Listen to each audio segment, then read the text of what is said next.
Muy buenas noches, mis amados, mis amadas, amados, amigos, amigas. Bienvenidos a esta clase que se le ha denominado Orientalismos en las Escrituras. Esperamos que usted sea bendecido, bendecida con la charla que vamos a impartir en el día de hoy. Esperamos que sea de bendición para ustedes. Mi nombre es Luis Fernando Graciano. Estaré cubriendo a su profesor por asuntos mayores en esta materia maravillosa, este tema maravilloso que me apasiona y que también creo que le apasionará a usted cuando usted comience y se deje y oiga estas palabras y oiga estos significados, dándole vida, por así decirlo, al texto. Así que voy a iniciar diciendo lo siguiente: puesto que Dios, nuestro creador, nos ha advertido, como dice la Escritura en el libro de Deuteronomio 8:3, no solo de pan vivirá el hombre, sino de toda palabra que sale de la boca de Dios.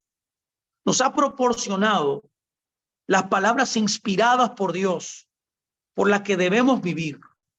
Y puesto que todos los hombres de todas las procedencias, tierras y lenguas deben ser capaces de leer y de entender las Escrituras para oír, creer y tener vida eterna, Dios ha dado su palabra en palabras fáciles de entender. Ahora bien, para que eso pueda pasar, Él escogió palabras de uso común entre su pueblo cuando su palabra fue dada originalmente.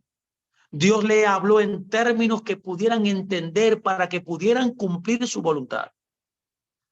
Les habló no solo en su idioma, sino que también le habló de acuerdo a sus costumbres y modales. Sus costumbres y modales son los del mundo oriental. Son muy diferentes, para que usted me entienda, de los del mundo occidental. Dado que la Biblia es un libro oriental, y cuando me refiero a que la Biblia es un libro oriental, debo decir, abriendo un paréntesis aquí, que todos los escritores de la Biblia fueron hombres orientales. Sin embargo, cuando abordamos el Nuevo Testamento, encontramos la influencia de la cultura occidental, debido a la dominación de Israel por el Imperio Romano en el momento de las Escrituras.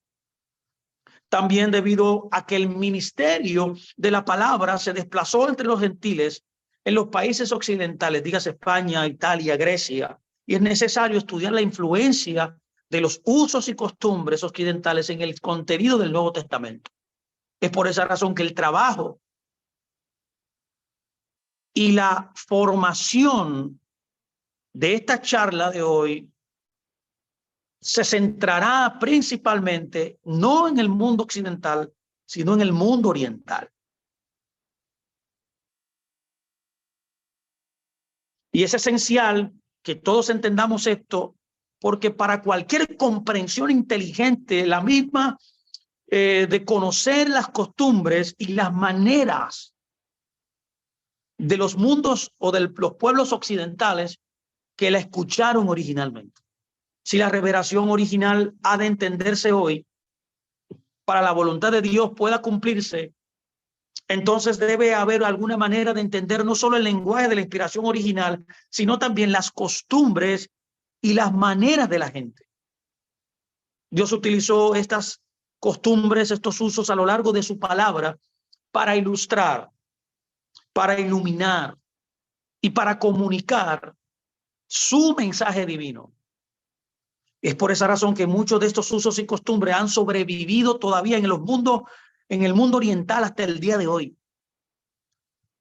Permítame citar a un gran poeta alemán del siglo XIV llamado Max Müller.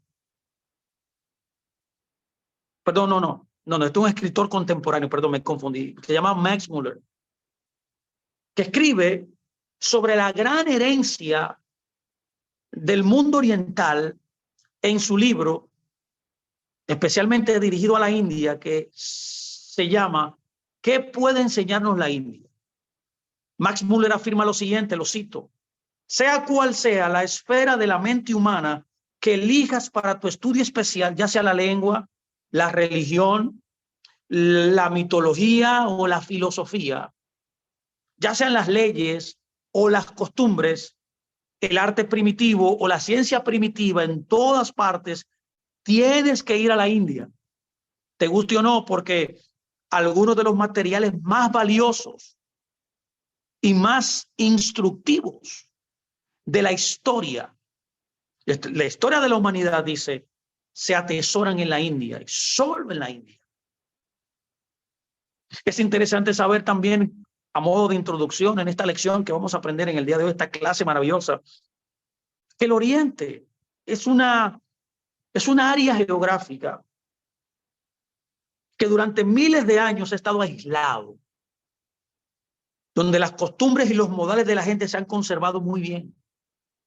Y muchos de estos usos y costumbres han continuado hasta nuestro mundo, hasta nuestros días, desde los tiempos en que se dio la revelación original.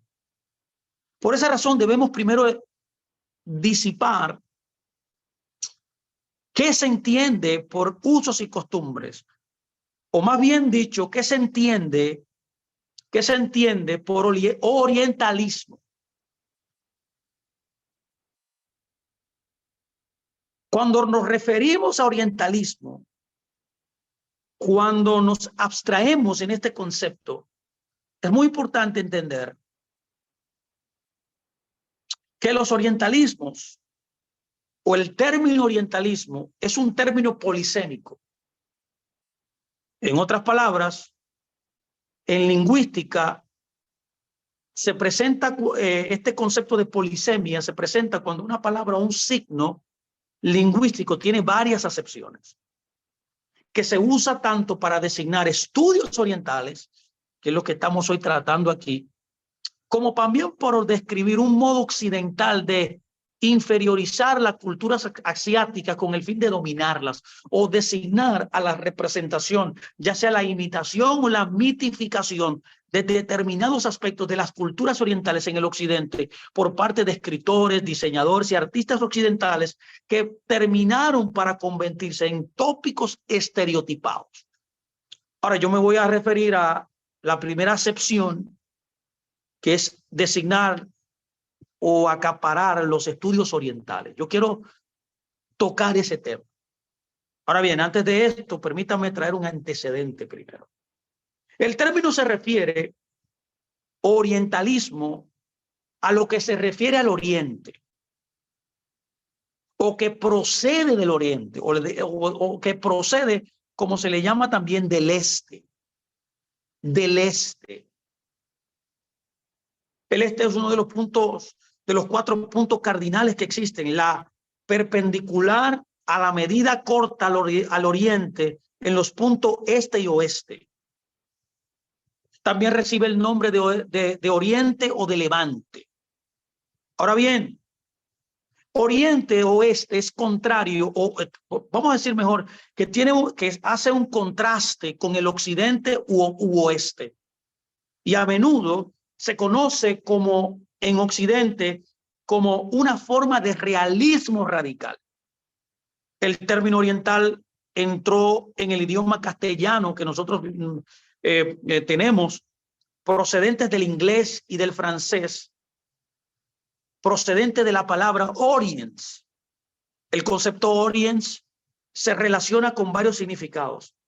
Dígase la parte oriental del mundo, dígase la parte del cielo en la que sale el sol, dígase el este, dígase el sol naciente, dígase el amanecer. Es interesante que este concepto tiene un precedente bíblico también. Se presenta por primera vez en el libro de Génesis, en el capítulo 2 exactamente, cuando la Biblia dice que Dios colocó al hombre en el oriente, dice. De manera que, junto con los conceptos geográficos de diferentes edades, su referencia de la parte oriental ha cambiado. Por ejemplo, para que me entienda, y aquí sí voy a citar a un pensador del siglo XIV llamado Geoffrey Chaucer, que escribe, que este hombre es un poeta y escribe un cuento maravilloso conocido como Monk, escrito en el año 1375, y él dice que el oriente se refiere a países situados inmediatamente al este del Mediterráneo o al sur de Europa, mientras que en otro documento nombrado también recientemente, llamado In Place of Fear, este término geográfico habla del Asia Oriental. Cita y dice, el despertar del Oriente bajo el impacto de las ideas occidentales. Es por esa razón que también para el palestino Edward Said, un gran pensador también, la palabra orientalismo,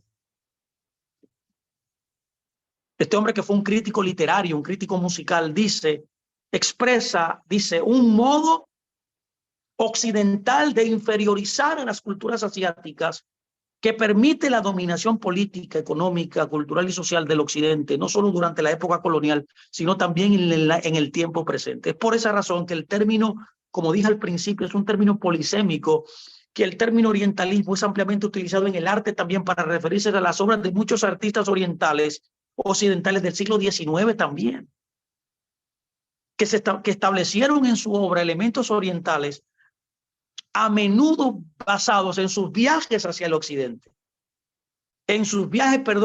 hacia el Asia occidental. Es por esa razón que quiero ahora, luego de traer este antecedente maravilloso de lo que significa este término y cómo se entiende en algunos círculos, y poder interpretar y poder entender su significado, permítame ahora, ya que me voy a enfocar en el primer significado, que es lo que nos interesa a nosotros, y es de saber las razones occidentales de una vida. Es conocer, por así decirlo, el estudio de las formas de vida, de los usos y costumbres de los orientales, que es lo que nosotros estamos tratando de perseguir en esta charla de hoy.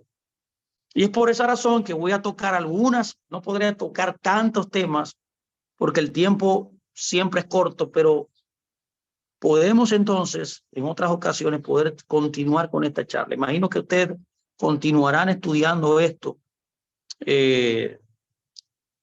tema con su profesor. Así que lo primero que quiero traer a colación es el uso y costumbre de la agricultura en los lugares, en el mundo bíblico. La agricultura. Voy a citar algunos versos bíblicos y poder interpretarlo basado en este concepto maravilloso que son los orientalismos. Así que permítame comenzar. Los orientales son gente mayoritariamente agrícola.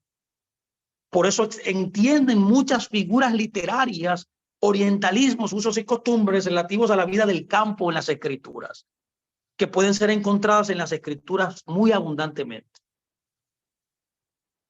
Por ejemplo, quiero tocar un tema en Isaías 1:3, donde nosotros encontramos una declaración tremenda que dice: el buey conoce a su dueño y el asno el pesebre de su señor. Y ahí luego dice: Israel no entiende, mi pueblo no tiene conocimiento. Escuche bien la frase: el buey conoce a su dueño. Aquí tenemos evidencia de un orientalismo en cuanto a la agricultura. Ahora bien, ¿cómo se utilizaba? En una pequeña ciudad, los animales que posee cada familia en el mundo oriental son reunidos en la mañana por los jóvenes de la ciudad que son escogidos para esa función y son sacados al campo donde se halla el pasto y el agua cerca. Por la tarde la vuelven a traer hasta los bordes de la ciudad, guiados en la dirección correcta, y cada uno de los animales encuentra de esa forma el camino hacia su corral. Estos animales nunca se equivocan. Cada uno se dirige siempre a su propio lugar. Cada tipo tiene su propia clase de corral específico. El asno tiene un pesebre y la oveja tiene un redil, etcétera, para que usted me entienda. Isaías lo que está haciendo en esta evidencia de un orientalismo es que se está lamentando en este versículo diciendo que hasta los animales tienen suficiente sentido común para volverse a la casa de su propio dueño, y que sin embargo el pueblo de Israel que ha sido elegido, escogido por Dios para ser sus hijos, no tienen el suficiente sentido común para conocer a su Dios.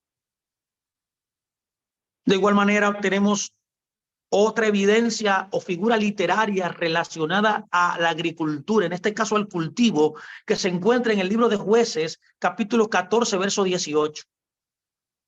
Y esta es la historia del casamiento de Sansón con una mujer filistea. Él le había propuesto una adivinanza a los jóvenes solteros filisteos y ellos habían estado presionando a su novia hasta que ella obtuvo la respuesta de este enigma que Sansón estableció a estos jóvenes. Está relacionado a arar con la novilla. Ponga atención. Sansón les dijo: si no arasen con mi novilla, nunca hubieran descubierto mi enigma.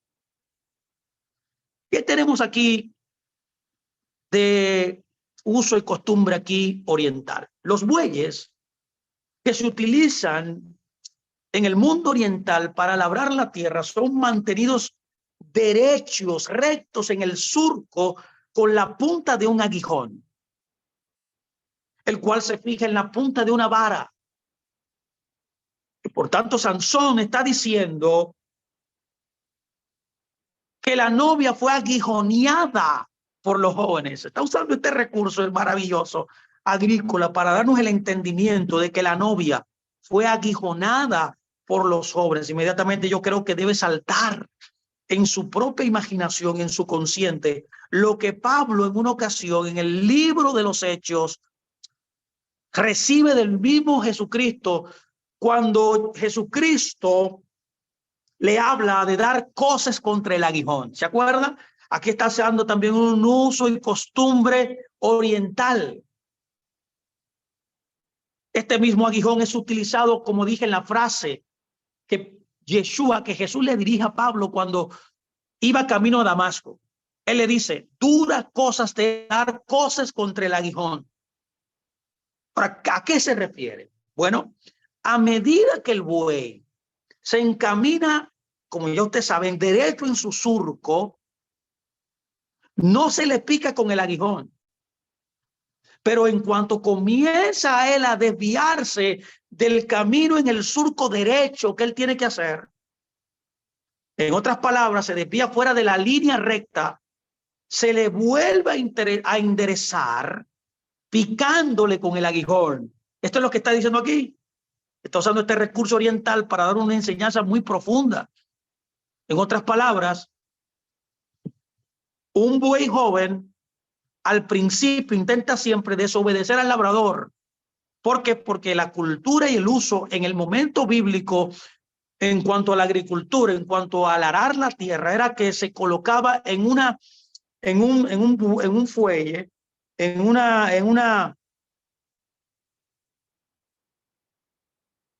¿cómo se llama esto? Ahora se me va, tengo un lapsus mental ahora. Bueno, cuando se ataban los bueyes en el hato para poder arar la tierra, se colocaba un buey joven y un buey viejo. Siempre el buey no experimentado siempre se desviaba de hacer el surco derecho. Y esto es lo que está tratando de decir aquí. Y cuando eso pasaba, el habilidoso labrador controlaba al animal para que le obedeciera, pinchándole, picándole con el aguijón, para que él mantuviera el surco derecho. También yo creo que tiene que venir a su mente también lo que Pablo dijo en 2 de Corintios 12:7, cuando se refirió al aguijón en la carne. Se refería también a esta imagen agrícola como un uso y costumbre en las escrituras. Esto tiene un origen agrícola. Es cuando el labrador anda por los campos con sus pies descalzos. Todo labrador en el mundo bíblico andaba con sus pies descalzos y ocasionalmente, de vez en cuando, se le clavaba un espino en su pie. Careciendo de los métodos y materiales modernos, como ya usted conoce, como la esterilización, en el mundo bíblico se carecía de estos elementos.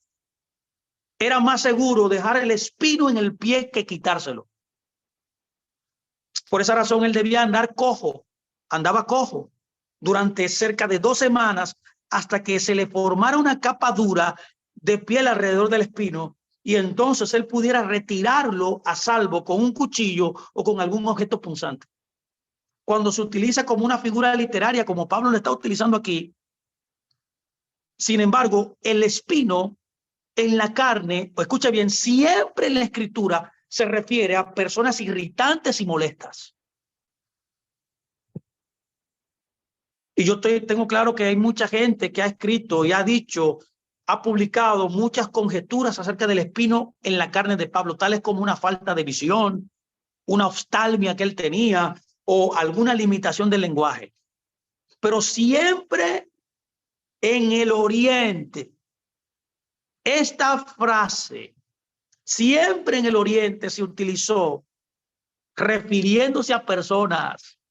Y de hecho, ese es el uso que le da la Biblia también. Vamos a buscar algunos ejemplos para que usted me pueda entender. El libro de Números 33:55 dice: y si no echan a los moradores del país de delante de ustedes, sucederá que los que dejaron de ellos serán por aguijones en sus ojos y por espinas en sus costados, y los afligirán sobre la tierra en que ustedes habitarán. También el caso de Josué 23:13, como está escrito, que dice: y sepan que Jehová su Dios no arrojará más a estas naciones delante de ustedes, sino que les serán por lazo, por tropiezo, por azote para sus costados y por espinas para sus ojos, hasta que perezcan de esta buena tierra que el Señor su Dios les ha dado. Lo puede ver de la misma manera. Jueces 2:3 nos dice: por tanto, yo también digo, no los echaré de delante de ustedes, sino que serán azote para sus costados y sus dioses les serán de tropezadero. Esto está en Jueces 2:3, como dije. De igual manera, hay otro versículo interesante. Qué interesante es esto, ¿eh? Hay otro versículo interesante que quisiera también traer a colación en este concepto de agricultura, como un uso y costumbre que la Biblia utiliza de muchas maneras y en muchos modos. Está en Isaías 50:11, cuando hace referencia a las labores agrícolas. Está escrito y dice: he aquí que todos ustedes encenderán fuego y se rodearán de teas que encendieron. De mi mano les vendrá esto, en dolor serán sepultados. En el Oriente, los agricultores se levantan muy temprano. Es lo que hace referencia a este versículo. Y hacen una hoguera para poder calentarse porque es muy temprano. Cuando están listos para dirigirse a trabajar en los campos, ellos cogen una cuerda muy gruesa y ponen la punta en el fuego, y mientras van andando, van soplando esta parte de la cuerda encendida para que vaya soltando chispas frente a ellos y así puedan ver iluminado el camino por donde ellos andan y no pisar, por así decirlo, algún escorpión o alguna culebra con sus pies descalzos. ¿Se acuerda que ellos, los agricultores, es con los pies descalzos que ellos labran? Es por esa razón que este versículo maravilloso nos está diciendo que nosotros debemos tener la luz de Dios que nos ilumina el camino. Es por esa razón que así podemos andar con seguridad a través de las chispas que vayamos encendiendo en nuestra imaginación por nosotros mismos. Y cuando nosotros tenemos la luz de Dios, no tropezaremos si andamos con Él. Inclusive en el mundo oriental, utilizan lámparas en los calzados directamente para poder alumbrar el camino. Y esto es a lo que se refiere. Permítame ahora poder también citar otro uso y costumbre muy utilizado en las escrituras, no solamente de la agricultura, sino que también dentro del mundo oriental hay figuras literarias, hay usos, costumbres, enseñanzas maravillosas en cuanto a las águilas. Aquí hay un conocimiento muy profundo de lo que el Señor nos está comunicando en estos orientalismos. Existen varios versos en el Antiguo Testamento que hacen referencia a las águilas. Y quiero hablar de su significado en el pensamiento oriental. Por ejemplo, Isaías 40, 29, 31 dice: Él da esfuerzo al cansado y multiplica las fuerzas al que no tiene ninguna. Los jóvenes se fatigan y se cansan, los jóvenes flaquean y caen, pero los que esperan en el Señor tendrán sus fuerzas. Mire qué dice, escuche muy bien. Tendrán sus fuerzas nuevas. Los que esperan en el Señor tendrán nuevas fuerzas, levantarán alas como las águilas y correrán y no se cansarán, caminarán y no se fatigarán. De igual manera, el Salmo 103:5 dice: el que sacia se bien tu boca, de modo que te rejuvenezcas como el águila. Miqueas, de una manera extraordinaria, también nos dice en el capítulo 1, verso 16, lo siguiente, refiriéndose al águila. Él nos dice: ráete y tranquílate por los hijos de tus delicias, hazte calvo como el águila. Ahora bien, ¿por qué se utiliza esto? Porque las águilas están repletas de mención en las escrituras. Ahora bien, debemos entender que en el oriente hay dos tipos de águilas. Una es el águila santa, como se le conoce, y la otra es el águila inmunda. Las águilas inmundas son aquellas que vuelan alrededor de cualquier cadáver en putrefacción para alimentarse de ellas, y son como los buitres salvajes. Esto fue mencionado literalmente por Yeshua en Mateo 24:28, cuando dijo: porque donde quiera que estuviese el cuerpo muerto, allí se juntarán las águilas. Ese está usando aquí un uso y costumbre del mundo oriental. Este relato maravilloso que Yeshua utiliza se refiere a este tipo de águila, que son buitres, ya que entonces debería ser la traducción correcta y debería ser buitres, porque donde hay un cadáver, allí están los buitres comiéndoselo y picándolo. Cuando un oriental, que son personas muy espirituales, terminan sus tiempos de ayuno, como es frecuente en el mundo oriental, con lo primero que quieren cruzarse con un águila santa. Si este hindú o este hebreo o palestino que procura ver un águila santa se encuentra con un águila inmunda, cuando sale de esta disciplina maravillosa que es el ayuno, se vuelve a su casa y ayuna de nuevo. Es por esa razón que para un oriental resulta un mal presagio terminar el ayuno y no cruzarse con un águila santa.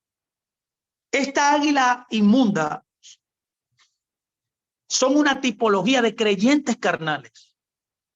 Ellos están siempre buscando las cosas materiales, en otras palabras. Su visión no es solo lo suficiente alta, porque su fe no es lo suficientemente alta. Están buscando las cascadas que comían los cerdos. Tienen el placer en cosas materiales, en vez de mirar el espíritu. Es por esa razón que esto es una enseñanza muy poderosa para nosotros. En otras palabras, las águilas santas, las águilas sagradas, no comen nada muerto.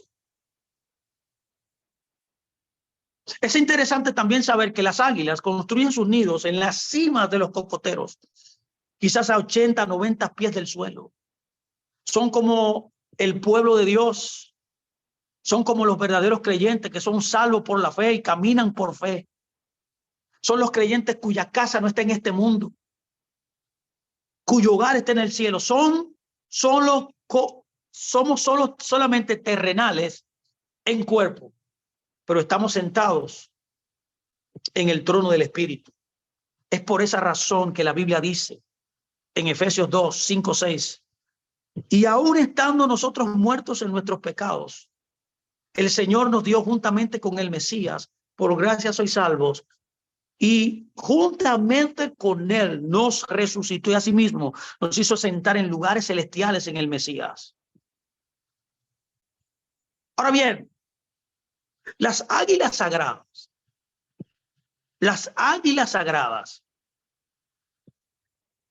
tienen una metodología que nosotros debemos saber, porque así podremos comprender cuando se usa dentro del uso y costumbre dentro de las escrituras. Es por esa razón que a las águilas se le conoce como el rey de las aves,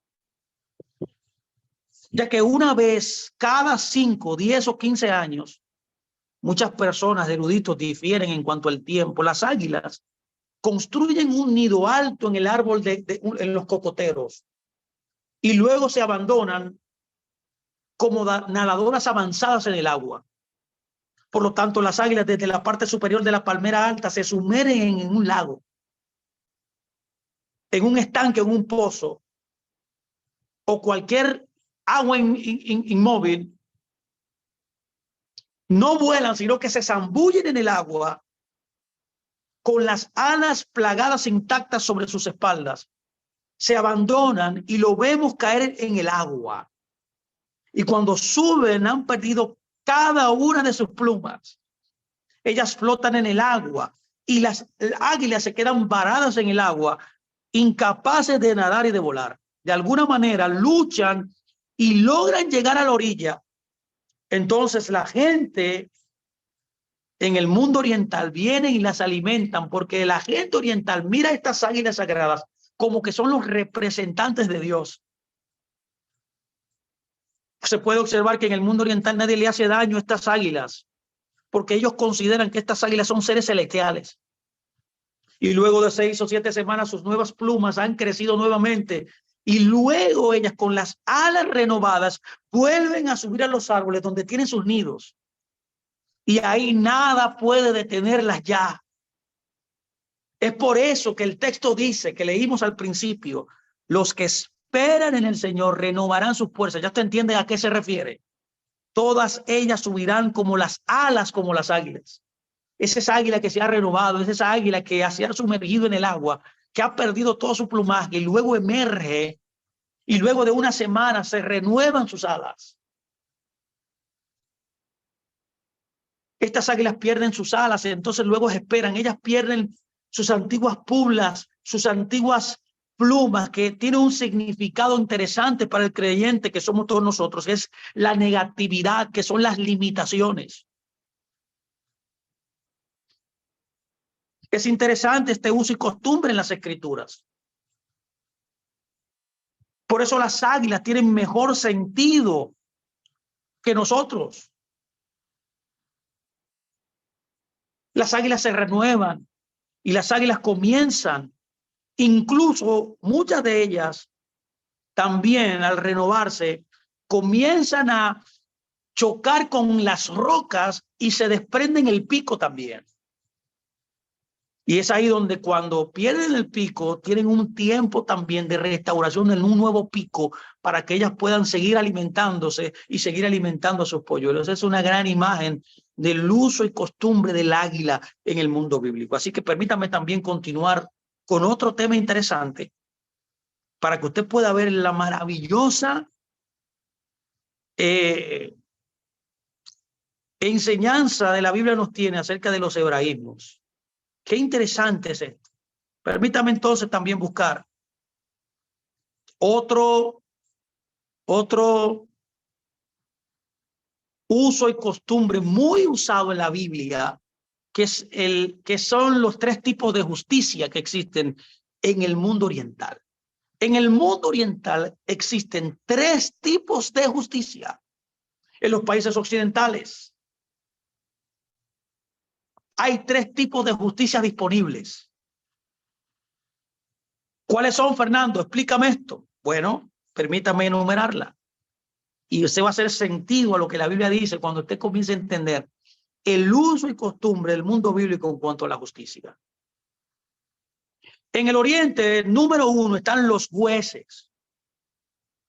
Número 2, están los ancianos de la puerta.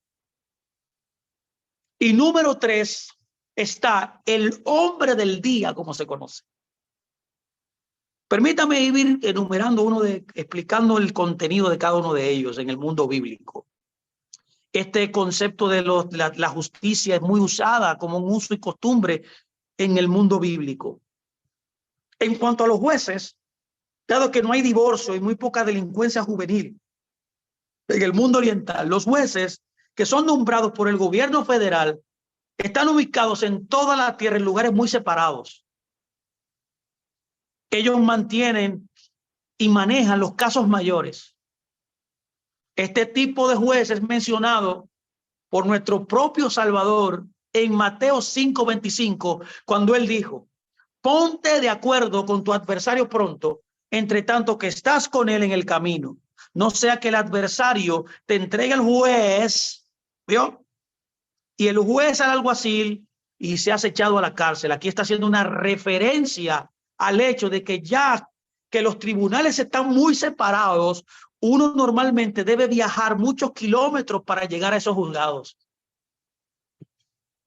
Supongamos que usted y yo tuvimos un desacuerdo sobre una invasión de tierra. Si no podemos ponernos de acuerdo y resolver nuestro problema, debemos ir a la corte, que está más o menos a 300 millas de distancia. Todo el mundo bíblico es muy lejos. Cuando llega la convocatoria, todos viajamos juntos. Usted y yo, nuestros testigos y nuestros abogados. Y mientras vamos en el camino, que es lo que está tratando de describir aquí este uso maravilloso de la justicia, nos ponemos todas nuestras pertenencias en el mismo carro de un buey y empezamos a ir al juzgado. Pero mientras estamos en el camino, tal vez ya el segundo día, los testigos han estado hablando entre ellos. Y es vergonzoso dentro del mundo oriental que la gente de Dios vaya a los tribunales, porque el mundo bíblico está fundamentado en el honor, no en la vergüenza, lo que resulta en multas y en castigos. Si podemos resolver este asunto en el camino, por ejemplo, sería un ahorro de tiempo, de dinero o de tiempo, y sería más agradable para Dios. Así es que lo veían el mundo oriental, ve esto. Así que ellos hablan y llegan a un compromiso. Por tanto, ellos presentan este arreglo propuesto a usted y a mí, y si podemos estar de acuerdo, entonces todos podemos dar la vuelta y regresar a la casa. Ahora bien, aquí hay una excepción. Cuando ya hemos encontrado el acuerdo, que es lo que Yeshua está tratando de decir, busquen el acuerdo. Si llegamos a un acuerdo, el único que no puede volver es el abogado. Son los abogados de ambas partes. Ya que estos abogados debían ir al juez y decirle que ya este percance se había resuelto fuera de la corte. Es por esa razón que Yeshua dijo: ponte de acuerdo con tu adversario pronto, entre tanto que estás con él en el camino. Incluso si usted pierde si usted pierde dinero, póngase de acuerdo con su adversario. Es por esa razón que a lo largo del Oriente las personas religiosas piensan que es vergonzoso ir a una corte. Es por esa razón que Pablo nos enseña este uso y costumbre en 1 Corintios 6, 1, 5. Él dice en este punto, dice: osa cualquiera de ustedes, cuando tiene algo contra otro, ir a juicio delante de los injustos y no delante de los santos. ¿No saben que los santos han de juzgar el mundo? Y si el mundo ha de ser juzgado por ustedes, son indignos, vio la palabra ahí, de justicia, de bondad, de honra, de honor. Son indignos de juzgar cosas muy pequeñas. ¿O no saben que hemos de juzgar a los ángeles? Cuanto más las cosas de esta vida. Si pues tienen juicio sobre cosas de esta vida, pónganse para juzgar a los que son de menor estima en la congregación. Para avergonzarlos, para avergonzaros se los digo. Pues que no hay entre ustedes sabio, ni aún uno que pueda juzgar entre sus hermanos. Qué interesante es esto. Pero tengo que decir que la justicia solía ser tradicionalmente dura en el Oriente. El castigo por el robo era que a alguien que robaba se le cortaba la mano. Es por esa razón que si en el Oriente usted ve a una persona que tiene su mano cortada, tenga la certeza que es un ladrón. Es contrario a los países orientales, hay un contraste muy fuerte, ya que no se puede identificar quién es un ladrón y quién no. Todo el mundo se ve igual, pero en el Oriente no. Cuando alguien roba en los Estados Unidos, por ejemplo, le dan una cama muy caliente, le dan 3 comidas y una vida fácil para trabajar por un tiempo. Y este método lo que hace es que incentiva aún más el robo. Es por esa razón que en los países orientales hay poco robo. Porque a alguien que robaba se le cortaba la mano. Era muy drásticas las cosas ahí. Te puede entender el contraste. Es por esa razón que cuando usted escucha el Mateo 5:30, que dice, si tu mano derecha te ofende, córtala. Esto indica que yo prefiero que él me corte mi mano derecha antes de robar con ella, es lo que está tratando de decir. Está haciendo uso aquí, Yeshua, de un recurso oriental de justicia. Este es el primer juez que existe. El segundo, los ancianos de la puerta. Póngame atención, esto es interesantísimo. También existe en el mundo oriental los ancianos de la puerta. Ya hemos hablado de los jueces que son nombrados por el gobierno federal. En cuanto a los ancianos de las puertas, como se conoce, no son el gobierno federal que los nombra, sino que eso es un tipo local de justicia para cada villa llamada los ancianos de la puerta, a veces llamados los maestros de las asambleas, que son un tipo de justicia local para la localidad. El nombre proviene de la palabra, por ejemplo, en la India utilizan la palabra Panchahat. Estos ancianos, póngame mucha atención, interesante esto, porque aquí voy a introducir algo importante. Estos ancianos son elegidos por el pueblo local, son elegidos, escuchen bien lo que digo. Ellos son el gobierno del pueblo, por el pueblo y para el pueblo. Por lo tanto, está descrito que hace muchos años atrás, antes de que Abraham Lincoln hizo esta frase suya,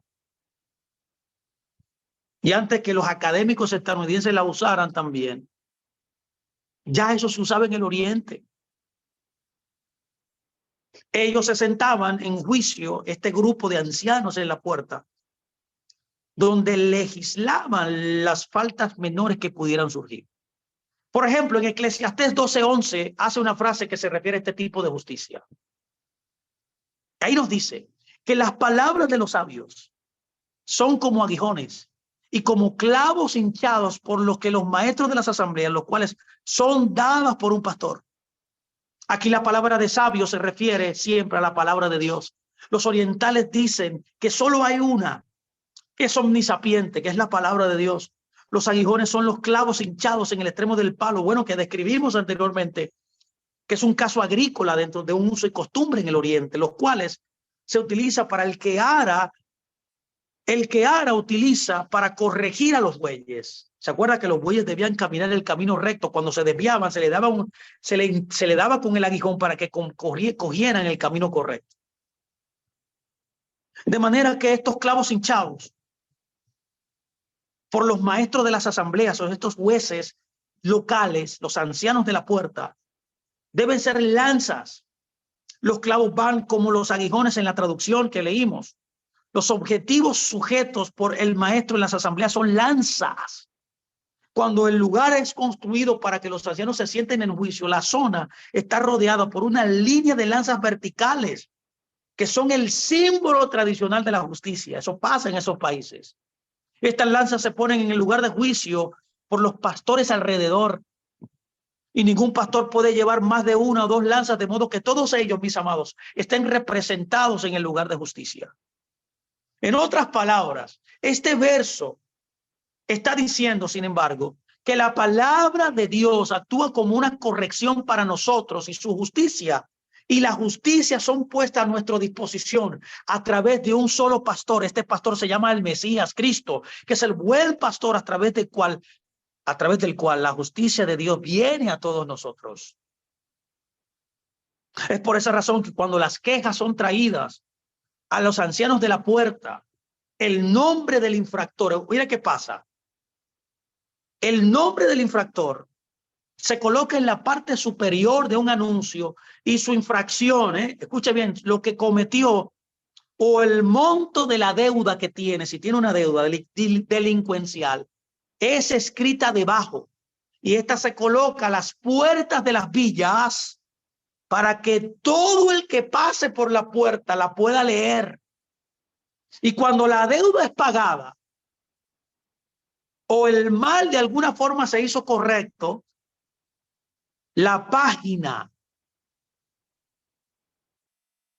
está plegada doble. Así que ahora está oculta a los ojos del público. Y si usted no lo sabe, este concepto está escrito en la palabra. Óigame bien, cuando alguien había cometido una infracción, los ancianos de la puerta colocaban la infracción en la puerta de la villa.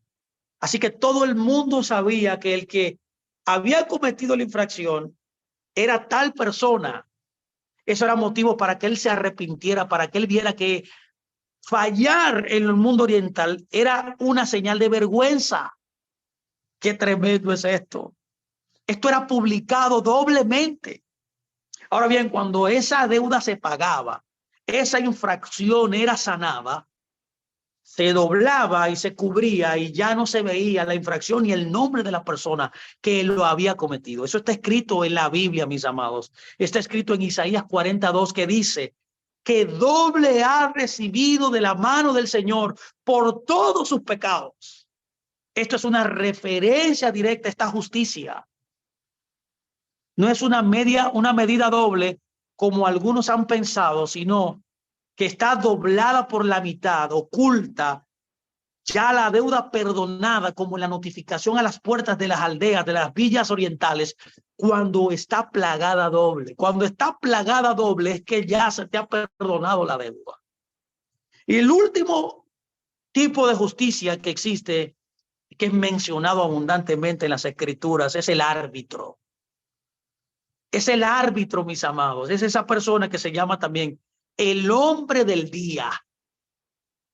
Este tipo de justicia es bien interesante. Nosotros vemos esta referencia mencionada en el libro de Job, capítulo 9, versos 32 y 33, que dice lo siguiente: porque no es hombre como yo para que yo le responda y vengamos juntamente a juicio. Ni hay entre nosotros árbitro, ¿lo incluyó?, que ponga su mano entre nosotros dos. Oye, ¿qué dice Job? No hay árbitro que ponga su mano sobre nosotros dos. Aquí hay una clara referencia, mis amados, a esta costumbre oriental. Esto es un ejemplo extraordinario de un orientalismo. Job se está refiriendo al Creador en el verso 32, cuando dice que él no es hombre como yo. Es por esa razón que nosotros sabemos que Dios es espíritu, como dice la escritura. Job está aquí reafirmando una vez que Dios es espíritu y que él, Job, es un hombre. Ellos no pueden presentarse juntos delante de un juez para que se juzgue el caso. Es lo que está tratando de decir. Job está aquí respondiendo a sus miserables consoladores. Los amigos que se acercaron para compadecerse con él con respecto a la pérdida de todo lo que él poseía, dígase sus hijos, su ganado, todo lo que había perdido, todo menos su mujer. Es por esa razón que la escritura nos dice que estos amigos de Job, no pronunciaron ni una sola palabra durante 7 días y 7 noches. A este árbitro en el oriente también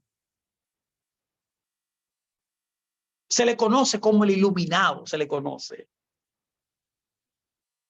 No es alguien que sea elegido o señalado como era el caso de los jueces que hablamos en el primer tipo de justicia, que ya hemos visto anteriormente, sino que sobresale dentro del mundo oriental como alguien sabio, alguien bien versado y conocedor de las escrituras, que actúa de modo conciliador a quien hace algo errado con la persona que ha ofendido, por los errores que él ha cometido. Es interesante que a este hombre sabio, a este iluminado, a este tipo de justicia en el Oriente, por ejemplo, en la India se le llama Mahatma. Y me imagino que le viene a la mente el Mahatma Gandhi. Así mismo es. Por esa razón, a esa persona bien conocida llamada el Mahatma Gandhi, se le denominó así, Mahatma, que significa alma grande.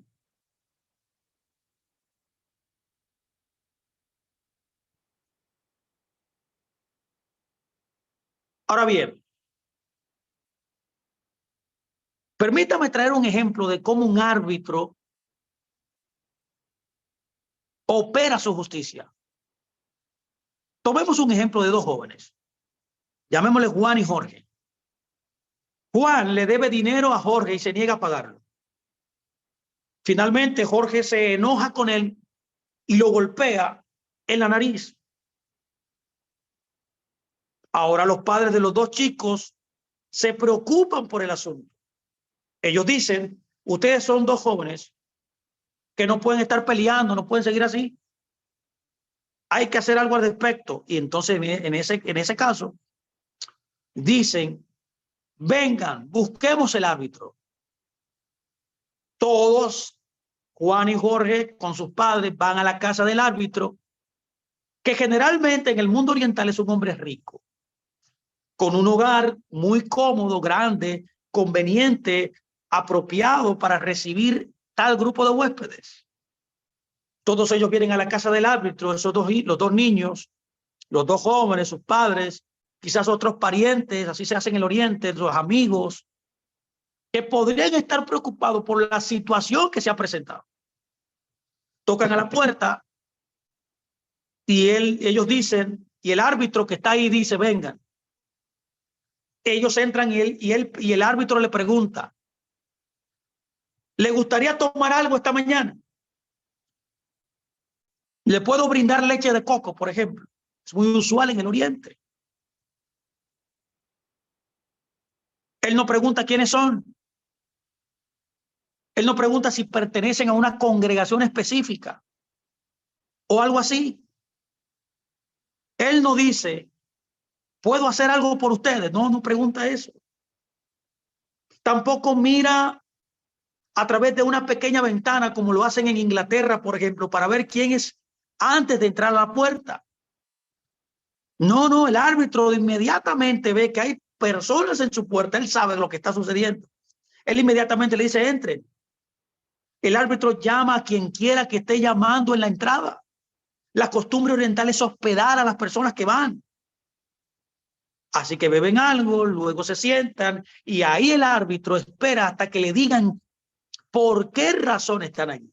Los padres comienzan y explican que estos dos hijos han tenido una pelea y que desean que esta disputa se resuelva sin amargura, sin más peleas y que puedan resolver su problemática.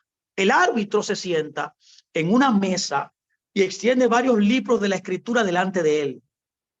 En este caso, toma la Biblia, toma la Torá, y si es en otro lugar en el Oriente, porque esto pasa en el Oriente en todos los lugares, puede ser el Corán, puede ser el Upanishad, puede ser el Bhagavad Gita, puede ser el Corán. Y se sienta Jorge, el que ha golpeado a Juan en la nariz, a la derecha de él. Y Juan, el que ha recibido el golpe, se sienta a la izquierda. Él dice, ¿qué dicen ustedes ambos que lo que ha sucedido? Él coge el libro sagrado y volviéndose hacia el lugar le dice a Jorge, que está a su derecha, con que tú le diste un golpe en la nariz a Juan. Y le dice, tú sabes que Juan es tu hermano. Escucha bien cómo es la justicia en el Oriente. Y Jorge dice, sí, señor, él es mi hermano. El árbitro le dice, y sabes, Jorge, tú sabes que Dios te ha dado un puñetazo en la nariz por todas las cosas. Tú sabes que Dios no te ha dado a ti un puñetazo en la nariz por todas las cosas malas que tú has hecho. Y si Dios te diera algún golpe por la cosa que tú has hecho, tú te quedarías sin nariz. ¿Lo entiendes? Y Jorge dice, sí, es verdad. El árbitro continúa diciendo, mirando a Jorge, y le dice, ¿dónde dice las escrituras, si tu hermano tiene necesidad de algo, dáselo a él? Él lo dirige a la escritura, el árbitro, y le dice, aquí no lo dice en la escritura, que si tu hermano necesita algo, dáselo. No le prestes, dale. No deberías haberle, en otras palabras, prestado el dinero en primer lugar. Tú debiste, como un hermano de él, haberle dado todo lo que él necesitara. Ahora, encima de eso, encima de tú responder como un hermano, oye, este es el árbitro, tú le golpeaste en la nariz y le dice, no estás arrepentido. ¿Qué es lo que estoy diciendo? Que el árbitro lo que hace es que le muestra a Jorge a través de la escritura, tratando de convencerle, demostrándole que lo que él hizo está equivocado. Él se toma todo el tiempo necesario. Puede ser 2, 3, hasta 4 horas en esto, si es necesario, para demostrarle a Jorge que él estuvo equivocado con la acción que él hizo. Él le dirá, cuando le prestó el dinero, se lo dio a él. Y si no, él no tuvo la capacidad de pagar, no debió haber preguntado. Y ahí se dirige al otro y le dice, tú violaste una ley pidiéndoselo. Y entonces lo que se te prestó no era el dinero de Jorge, sino el dinero de Dios. Porque en el Oriente el dinero se entiende que es dinero de Dios, es algo sagrado, pertenecía a Dios. Es por esa razón que la Escritura enseña que lo que tienes no es tuyo, sino que es de Dios. Que el que te dio la fuerza, la capacidad, la inteligencia para ganarlo fue Dios. ¿Cuánto me están entendiendo? Esto es interesantísimo entender esto. En tanto el árbitro está tratando de en cada parte traer un remordimiento por las acciones. En el Oriente, cuando eso pasa, los protagonistas de estos casos comienzan a llorar, comienzan a compungirse. En otras palabras, está llevando a cada parte a hacerle entender que están incorrectas. Es por esa razón que hay que entender que en un tribunal solo es posible que una sola parte esté equivocada, pero mientras en este tipo de justicia, no, aquí se ven que los dos están equivocados. Esa es la filosofía oriental o el entendimiento cultural del uso de la justicia, en este caso de los árbitros. Luego que esto sucede, el árbitro pone una mano en cada uno de ellos y le enseña a que cada uno de ellos debe perdonar a su hermano. Y ahí vemos cómo Jorge cae en los pies de Juan y besa sus pies hasta perdonarlo. Y Juan a su vez besa los pies de Jorge hasta que Jorge diga que es perdonado. Y este es el gesto oriental de pedir perdón en el Oriente, es besarle los pies a las personas. Es lo que vemos en Lucas 7:38. Y en este caso vemos que los pies de Yeshua, de Jesús, fueron lavados con las lágrimas de una persona, que también es un uso oriental. Las lágrimas de los orientales, de las mujeres orientales, eran recopiladas en una redoma de cristal. Y eso es lo que está pasando ahí en Lucas 7:38, cuando ella utiliza esas lágrimas, que es algo preciado. Inclusive se han encontrado tumbas con estas lágrimas guardadas en las tumbas. Es por esa razón que cuando se lavan los pies de Yeshua con lágrimas y besos que se le dio, Yeshua dijo, escuche, tus pecados te son perdonados. Qué hermoso es esto. Aquí tenemos una expresión de cómo se perdona en el Oriente. Esto es lo que está pasando, lo que ha provocado este árbitro.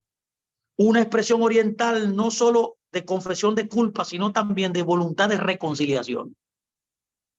El árbitro, luego de que esto ha pasado, que se han reconciliado, que se han pedido perdón, pide ahora una comida, algún tipo de comida como aceitunas que son preparadas con sal.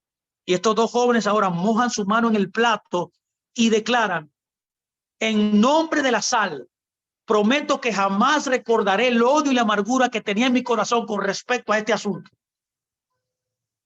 Ahora, luego de este acto, todo ha sido perdonado. El hombre del día, este juez, trae a Juan a un lado y le dice: dime, Juan, ¿sabes que todavía debes el dinero, le debes el dinero a Jorge? ¿Cuándo vas a pagarlo? Juan dice: bueno, señor, estoy sin trabajo. Más tarde, cuando reciba un trabajo, le pagaré. El árbitro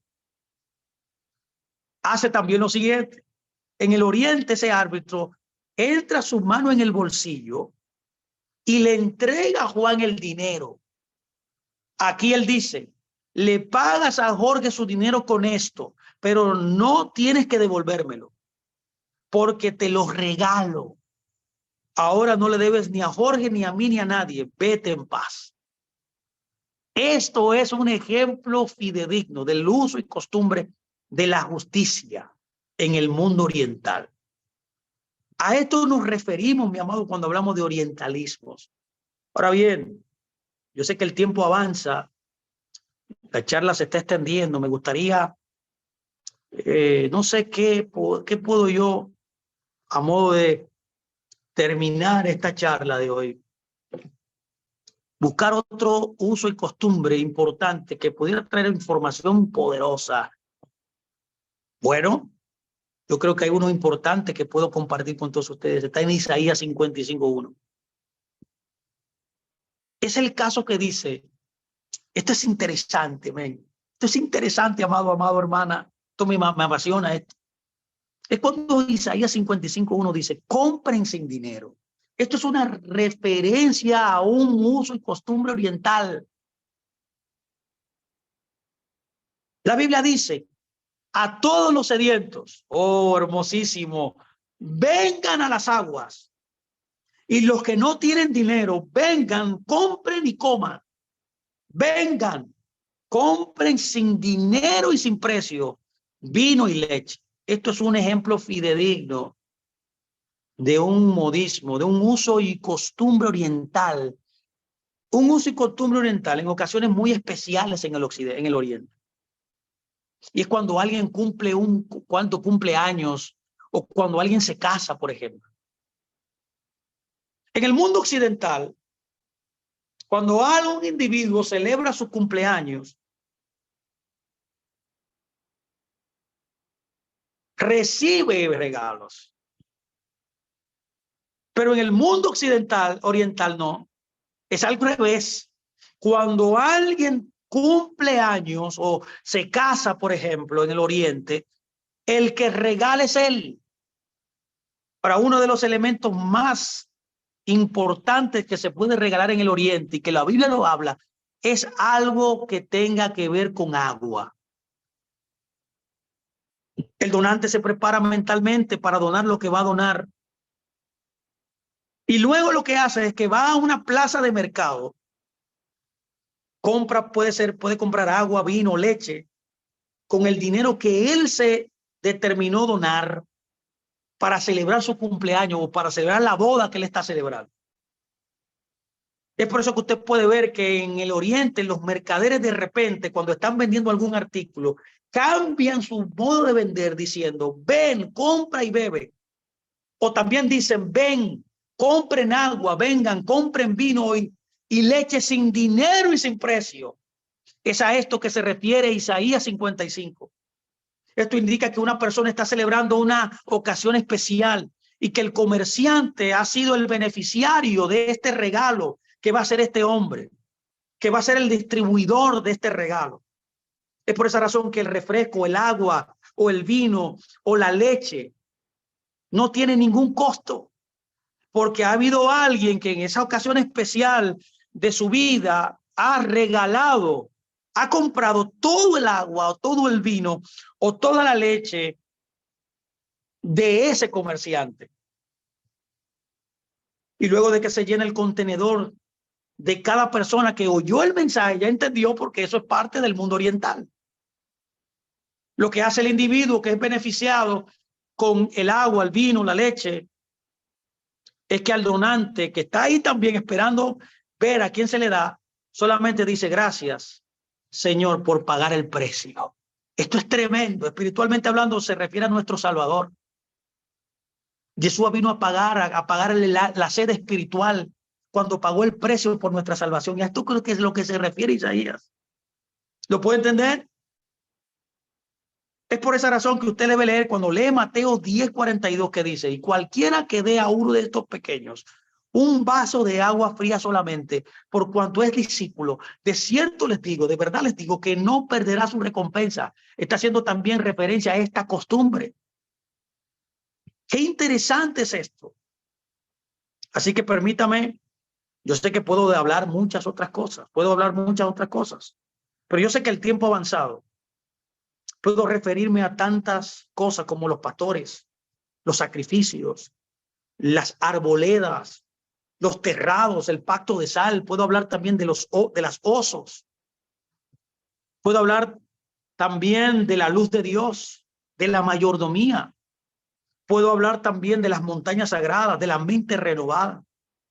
Puedo hablar de las mujeres en las fuentes, de la muerte y la sepultura. Puedo hablar de tantas cosas que están conectadas a este concepto de orientalismo, pero el tiempo se me ha ido. Yo espero que este tiempo le haya bendecido y que esto cree un hábito y una pasión por conocer lo que realmente la Escritura tiene. Y quiero terminar diciendo que la Biblia, quiero que lo sepa, la Biblia es un libro oriental, no es un libro occidental. Y que para yo poder internalizar y entender todo lo que ella dice, debo entrar en el entendimiento preciso de las frases, los modismos, los usos, costumbres orientales que muestra la Biblia. Así que me despido. Gracias por la oportunidad que me han brindado de poder dirigirme a ustedes y poder impartir esta clase. Que el Eterno bendiga sus vidas y les deseo gracia y paz abundantes en el Señor.